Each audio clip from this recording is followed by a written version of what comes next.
Hi friends, అందరు ఎలా ఉన్నారు? అందరూ బాగున్నారా? నేనైతే హాస్పిటల్లో ఉన్నాను. ఎందుకు హాస్పిటల్లో ఉన్నాను అనుకున్నారా? నాకు మాత్రం సర్జరీ అయింది ఫ్రెండ్స్.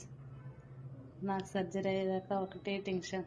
ఎందుకంటే నాకు మా ఆయన కూడా లేడు, నా పిల్లలు ఎక్కడ అనాథ అయిపోతారా అని చాలా బాధగా ఉంది. ఆపరేషన్ అయితే సక్సెస్ అయిపోయింది. ఇవాళకి 3 డేస్.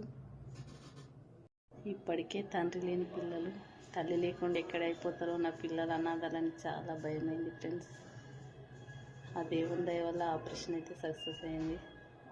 అందరు లంచ్ చేశారు ఫ్రెండ్స్. నేను కూడా ఈరోజు కొంచెం అన్నం తిన్నా. మా కర్రీ తోటకూర వేసుకొని వచ్చింది నా కూతురు, మా మరదలు. నేను చాలా బాధలలో ఉన్నాను. నాకు కొంచెం సపోర్ట్ చేయండి ఫ్రెండ్స్. వీడియో నచ్చితే లైక్ చేయండి, షేర్ చేయండి, సబ్స్క్రైబ్ చేసుకోండి. బాయ్.